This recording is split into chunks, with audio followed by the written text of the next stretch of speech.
And let's wrap up everything that we have learned. So we have learned definition of data, the standard form, different variable types, different data set types. We learned about level of data. We learned about different analysis.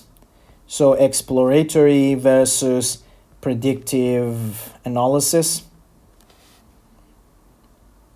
And that's all. So when we encounter a data set, we have to consider its number of rows and number of columns as the dimensions, granularity of the records, what the level of the data, what each record is about, the type of the variable, and the type of the data set.